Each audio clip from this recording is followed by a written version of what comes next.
ये कहानी एक बूढ़े किसान रमेश की है।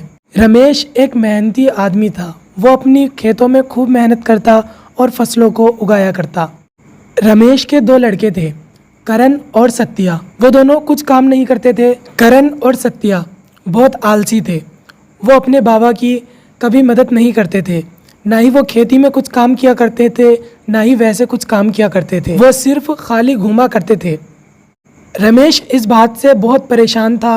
वो चाहता था कि दोनों लड़के उसकी खेती में सहायता करें, लेकिन वो दोनों उसकी कभी सहायता नहीं करते थे। एक दिन रमेश की तबीयत बहुत ख़राब हो जाती है और वो अपनी पत्नी सावित्री से कहता है, अरे सावित्री, अब क्या होगा? मेरी तबीयत तो ठीक नहीं है। अब घर का खर्चा पानी भी कैसे चलेगा? मैं अब खेत पर नहीं जा सकता और करण और सत्या तो जाएंगे ही नहीं। उन्हें कैसे न कैसे तो भेजना ही पड़ेगा। कुछ तो सोचना पड़ेगा सावित्री। हाँ जी, आप ठीक कह रहे हो। अब आप बहुत बूढ़े हो चुके हो और आपकी तबीयत भी बहुत ख़राब है। अब आप तो नहीं जा पाओगे।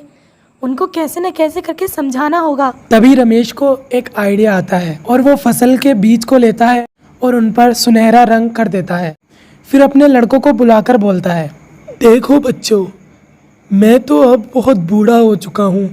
अब मेरी इतनी उम्र नहीं कि मैं खेत पर जा सकूँ, और अब मेरी ऐसी हालत भी नहीं है क्योंकि मेरी तबीयत भी ख़राब है।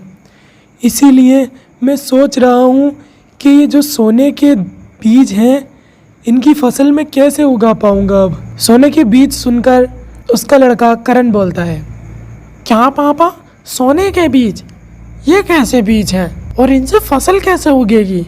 अरे बेटा, ये सोने के बीज हैं और इनसे जब हम फसल उगाएंगे वो भी सोने की ही उगेगी। लेकिन अब क्या फ़ायदा? मैं तो इस फसल को उगा नहीं सकता। मैं सोच रहा हूँ इन बीजों को वापस ही कर देता हूँ। अब तो हम अमीर नहीं हो सकते क्योंकि मेरी अब इतनी हालत नहीं रही है और तुम तो उगाओगे ही नहीं। इस पर उसके दोनों लड़के बोलते हैं, अरे पापा, आपसे किसने कहा कि हम फसल नहीं उगाएंगे? हम उगाएंगे फसल। हम इन सोनों के बीजों को उगाएंगे और फिर बहुत अमीर हो जाएंगे।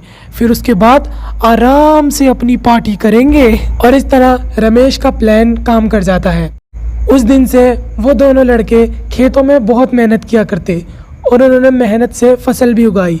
जब फसल बड़ी बड़ी हुई तो उन्होंने देखा कि फसल तो सोने की नहीं थी।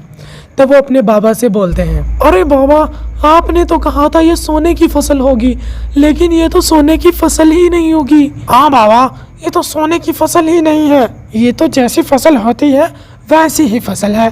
इस पर रमेश बोलता है, अरे बच्चों, तुम ज़रा इसे ध्यान से देखो। क्या ये सोने से कम है? तुमने कितनी मेहनत की है इसमें। अब जब इसे बेचकर तुम पैसे लोगे तो वो क्या सोने से कम होंगे?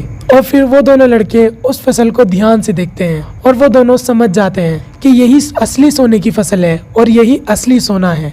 मेहनत करना ही एक असली सोना होता है। उस दिन से वो दोनों बहुत मेहनत करते हैं और खेत में अपने बाबा का हाथ बटाते हैं और फसल उगाते हैं।